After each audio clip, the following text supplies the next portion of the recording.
हरियाणा सरकार ने एक बार फिर ये साबित कर दिया है कि वो अपने वीर सपूतों और उनके परिवारों के साथ हमेशा खड़ी है। दरअसल हरियाणा के मुख्यमंत्री नायब सिंह सैनी ने देश के वीर सपूतों के लिए एक और बड़ा ऐलान किया है।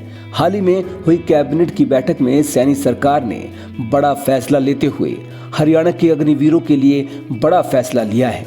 इस फैसले के मुताबिक अब शहीद अग्निवीरों के परिजनों को 1 करोड़ रुपए की अनुग्रह राशि दी जाएगी। आपको बता दें कि अभी तक ये सम्मान केवल सेना और अर्धसैनिक बलों के शहीदों को दिया जाता था, लेकिन अब हरियाणा की बीजेपी सरकार ने अग्निवीर योजना के तहत देश के लिए प्राण न्यौछावर करने वाले वीरों को भी उसी सम्मान में शामिल किया है। नायब सिंह सैनी सरकार का ये फैसला केवल आर्थिक मदद नहीं है, बल्कि ये सरकार की संवेदनशीलता और शहीदों के लिए सम्मान का प्रतीक है। इस फैसले से ये भी साफ होता है कि हरियाणा सरकार केवल योजनाएं बनाने तक सीमित नहीं, बल्कि जमीन पर उनका क्रियान्वयन कर उन लोगों तक पहुंचाती है जो देश की सुरक्षा के लिए बलिदान देते हैं। मुख्यमंत्री नायब सिंह सैनी की नेतृत्व वाली सरकार हर मोर्चे पर न केवल सक्रिय है, बल्कि मानवीय मूल्यों के प्रति समर्पित भी है। इसके अलावा नायब सिंह सैनी सरकार ने एक और बड़ा फैसला लिया है। दरअसल अब पुलिस भर्ती में अग्निवीरों को 20% आरक्षण मिलेगा, जो पहले 10% था।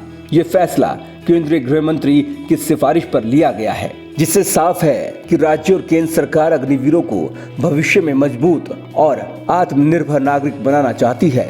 आपको बता दें कि भारत और पाकिस्तान के बीच सरहद पर तनाव है। ऐसे में हरियाणा सरकार का ये फैसला देश के अग्निवीरों का हौसला बढ़ाने वाला है, क्योंकि अगर अग्निवीर सरहद पर देश की रक्षा कर रहे हैं तो सैनी सरकार की जिम्मेदारी है कि उनके परिवार की हर छोटी बड़ी जरूरत का ख्याल रखा जाए, जिसमें हरियाणा की सरकार खरी उतर रही है।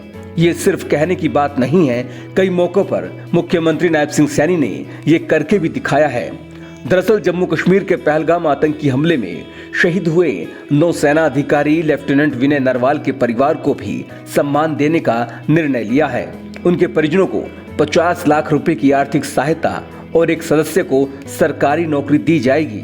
ये केवल औपचारिक घोषणा नहीं है, बल्कि शहीदों के बलिदान को याद रखने और उनके परिवारों के प्रति सरकार की जिम्मेदारी का जीवंत उदाहरण है। हरियाणा सरकार का ये कदम न सिर्फ प्रेरणादायक है, बल्कि अन्य राज्यों के लिए भी मिसाल है। ऐसे निर्णय देश की रक्षा करने वाले वीरों को एक सशक्त संदेश देते हैं। उनका बलिदान व्यर्थ नहीं जाएगा। ये केवल नीति नहीं, राष्ट्रभक्ति, सम्मान और संवेदनशीलता की एक मिसाल है। डॉक्टर ऑर्थो, अब दर्द भी घुटने टेकेगा।